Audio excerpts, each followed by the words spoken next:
everyone, it's me, it's Hawk, and welcome back to another video. Today is a pick a card reading. I have pile number 1 with Labradorite, pile number 2 with Flower Agate, and pile number 3 with Carnelian. Obviously, pick what resonates with you, take what resonates and leave what doesn't. Not every message is intended for everyone at this time, and who knows, maybe this is advice you need for a later time, or certain aspects of the pieces of advice will apply more to you than it might to other people, who knows, but this is all personal. So with that being said, please pick a pile. I'll try to leave timestamps in the description or the pinned comment, and I hope. Hello, pile number 1. So you picked the Labradorite, which deals with elements of transformation, intuition, expansion, revelation, psychic abilities, overcoming obstacles to reach destiny, and spiritual development, as well as seeing and recognizing your own inner light. So that's what this crystal deals with. So keep these energies in mind throughout your reading. And I'm going to do your oracle cards next. So you have 2 oracle cards from my handmade oracle deck that I did myself. So the first card we have is Alien, which deals with feelings of, feeling alien or alienated, perhaps also dealing with an element beyond this world, unfamiliar forces, or something foreign to you, something galactic or beyond this planet. And then you also have the Mandrake plant, which deals with protection, prosperity, fertility, exorcising evil, flying or trance-like states, money, love, and health. So this deals with a lot, including intuition. So there are definitely some intuitive, like, extraterrestrial vibes to your reading at first, and, it does deal with perhaps an element I'm seeing already is, like, transforming and learning to feel less alienated and learning to love yourself more and like really protect your own energy and know your own worth. And you might have to cut some people off or exercise evil in that aspect, but ultimately perhaps it's for your best and highest good, or for your mental health if someone's truly like not a healthy person to be around for you. You know what I'm saying? So the next card we're going to go into the tarot. So the first card is the Hermit, which I'd say deals with a number of things, including but not limiting to wisdom, solitude, introspection, knowledge, being alone versus being lonely, like the difference between that, and solitude being a companion to a bright mind, and soul seeking. So that, or soul searching. So that definitely is an element to this, and you may need to do some soul searching perhaps to learn to deal or cope with these feelings of being other. Perhaps you deal with rejection sensitivity dysphoria. I know I do as a neurodivergent person, and learning to love and accept yourself and just cut off certain toxic mindsets or like let go of them and transform it to be the best version of yourself, and finding that inner strength and inner power, and like knowing that you have the tools inside of you to overcome your greatest obstacles, even self-imposed ones, is important for transformation. The next card we have is the Fool. So this shows me that you're going to be on some sort of new beginning, perhaps, transforming out of and like letting go and shedding off this like skin of essentially like this thing that doesn't serve you could lead to new beginnings, and perhaps the lessons you learn from introspection and really looking within can really help serve you within this context. And of course, we have the Six of Cups, which deals with the inner child, often in nostalgia. So I'm seeing an element of inner child at work here, and you might need to work with your inner child and work on healing that wounded inner child. And I'm sorry if you hear bumps in the background. I don't live alone, so you might hear other people, but you're dealing with your inner child, working on healing the wounds of the past and trying to move forward into these new beginnings from the wounds of the past. Yeah, like Six of Voices, that really, or Swords in this case, really deals with moving forward and like honestly just embarking on a healing journey and leaving the past behind. So that is something really important. I'm sorry if you hear people coughing in the background. I live with families, so try to deal with that. And Five of Wands, I should say, does deal with an element of conflict and rivalry and competition. And I'm seeing perhaps you had conflicts with others. Maybe people were discriminating against you and you had conflicts as a result of that. And, you might have some internalized hurt and pain, like your inner child is hurt from those conflicts of the past. And you need to leave those conflicts behind and learn that, yes, these things happen to you, but you're a survivor of what happened to you, and moving on the best, most constructive manner is was for your best and highest good. And the Nine of Cups deals with, satisfaction, abundance, a flow of success, gratitude, improving, and a wish fulfillment type card. So perhaps what I'm seeing here is that through working with your inner child, this wish of yours that does serve you, maybe a wish of being seen and recognized and loved, will be fulfilled, if at the very least through self-love. I could see that, definitely. And last but certainly not least, we have the Page of Cups. And the Page of Cups again deals with love messages of like self-love and love from others, and like accepting love from others, playfulness, emotional intelligence, and just like your inner child and playful self-expression and inspiration, and being open to new like experiences. Like keeping the doors open is something I'm seeing that's really important. So overall, I'm seeing like that you do have a wounded inner child from conflicts of the past, but you need to like shed that skin and let it go and just learn the lessons that you need to learn in terms of like your self-worth and loving yourself and knowing what you will and will not entertain or put up with, and really just knowing your worth and protecting your energy to a degree. That could lead to a transformation of the self from feeling like you're alien or alienated to feel like, I don't need a whole lot of people to, accept me necessarily, but if I accept me, if I know who I am and what I stand for, and I accept me even when things get tough, that's what I need. Because you're always going to be supported by your spiritual guides and your spiritual counsel, and there will be people in your life who do support you. But at the end of the day, loving yourself is also very important when it comes to healing and recovery, and working with your inner child and like doing inner child healing is very imperative to that. Perhaps I'm seeing element of like trauma work, so like working on your traumas, working through your traumas, and really shedding off and cutting off that aspect that just isn't serving you and that is a detriment to you could be useful for transformation of the self in a positive manner and just expansion into a more positive new beginning. So I hope this made sense. Uh, Again, like, I wish you luck on this healing journey. Try to see the beauty in life and see the positives in things, even if things are tough. And I wish the best for you. Thank you for coming. And I'm going to go on to pile number 2. So hello, pile number 2. If you picked the flower agate, this is your pile. Again, take what resonates, leave what doesn't. And I'm sorry if you hear people in the background. They're very loud. I live with other people and they're coughing, so like please bear with me.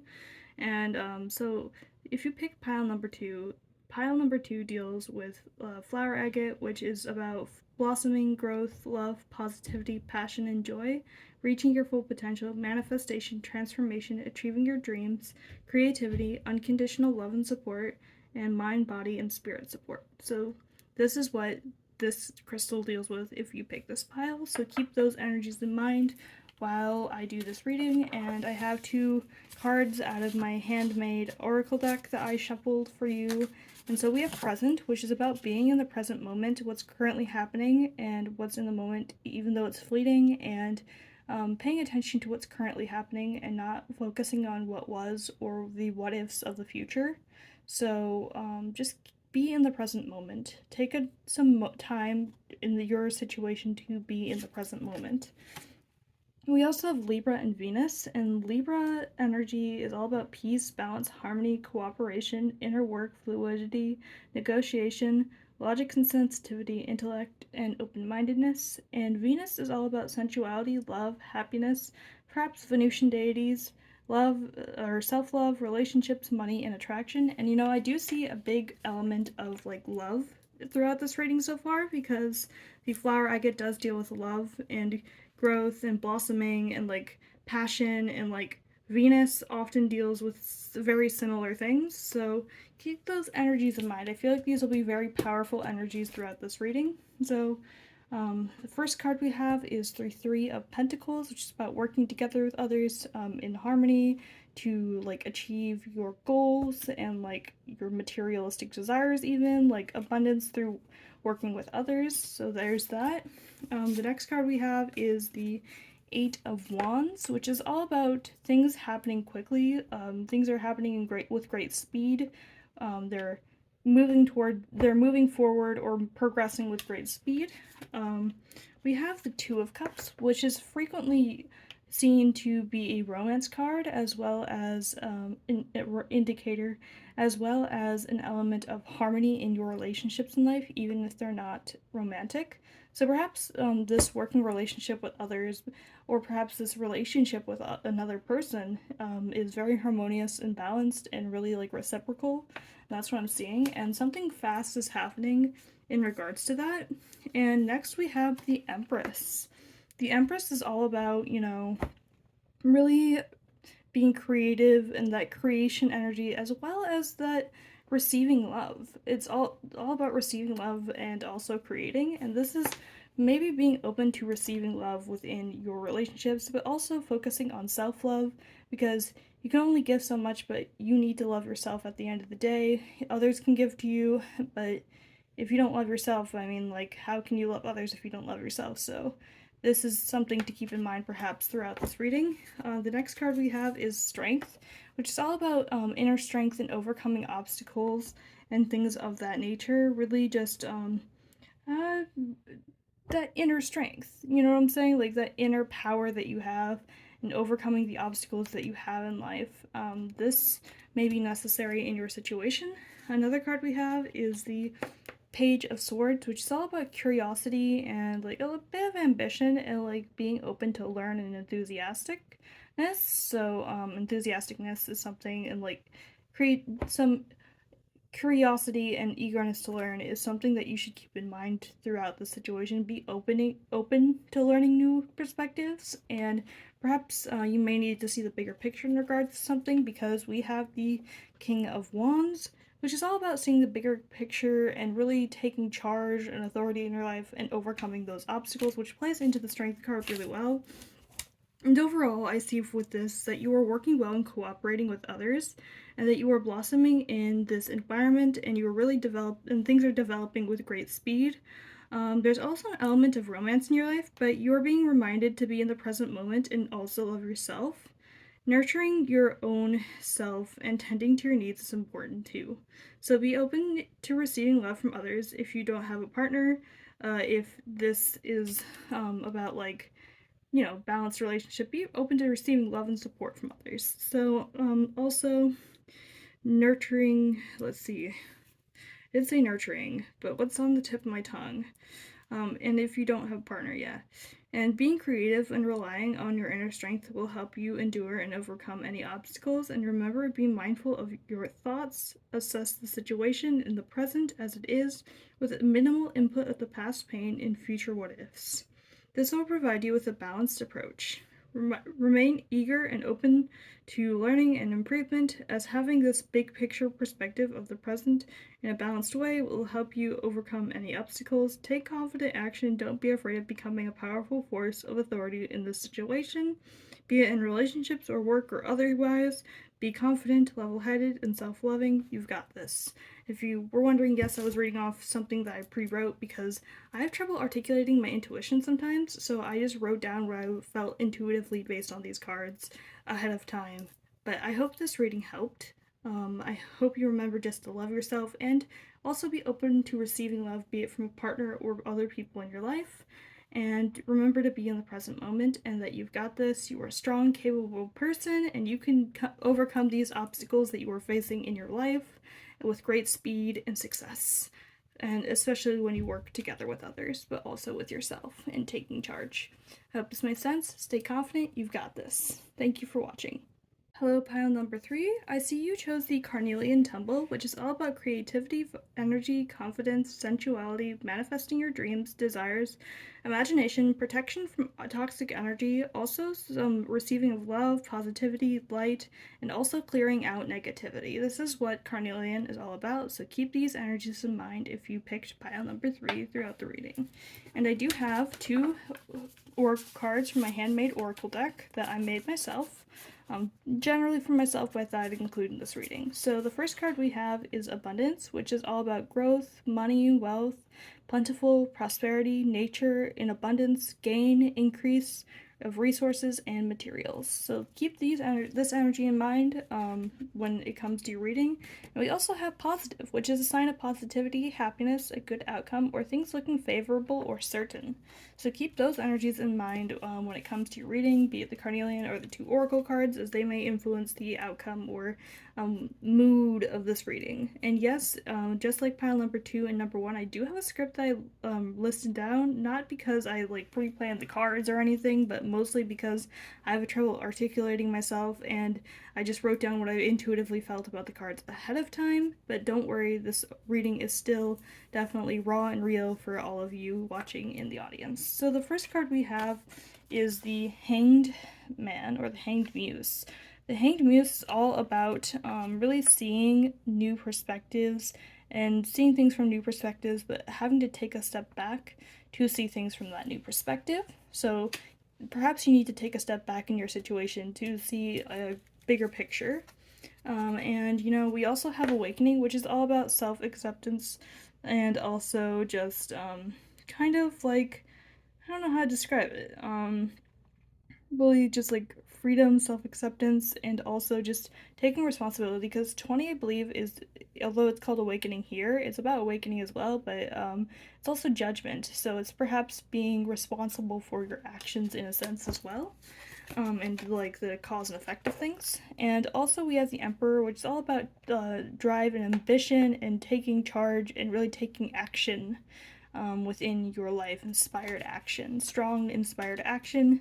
We also have the Devil, which is a sign of temptation or being trapped, or perhaps being needing to be just loosen up a bit, and perhaps because of the positivity, we are seeing perhaps a release of being trapped or tempted from something, like a release from being tempted by something, or release from being trapped by something internally or externally. And we also have the King of Swords, or the Muse of Swords as it is, which is all about, again, really intellectual ambition and strength and that type of thing. And we also have the Seven of Cups, which can point to like a illusion of choice, so you think there's only a few options, but there are more options available to you, or other options that you hadn't considered, and you're really going to need to trust your intuition on this one. And also we have the Two of Pentacles, which is all about finding balance. So what I wrote down, which is what I intuitively felt earlier when I was assessing this deck, card pool I should say, is finding balance or sense of stability may seem complicated, but follow your intuition. It may be complicated at first, and focusing on prioritizing what is important and following your intuition will lead you down the right path. There are more options for you to progress forward than what it seems. You may be required to take a step back and look at the situation from another angle, perhaps a creative one. You will be required to be a leader in your own life and take steps towards your ambitions. Remember to think things through. There's a difference between confident, intuitively led action and giving in to temptation impulsively. The new perspective you take will awaken you to accepting your inner power and capabilities, and lead to confident, creative, and inspired action that will manifest your dreams. Own your own personal power and be free from societal limitations. Continuing to do so will lead to a positive and abundantly prosperous outcomes. So again, I hope this helped, and I thank everyone for watching. I know this wasn't the best articulated tarot video out there, but I thank you for sticking through and actually bearing with me. I really appreciate the support. This is Hawk, signing out. Stay magical.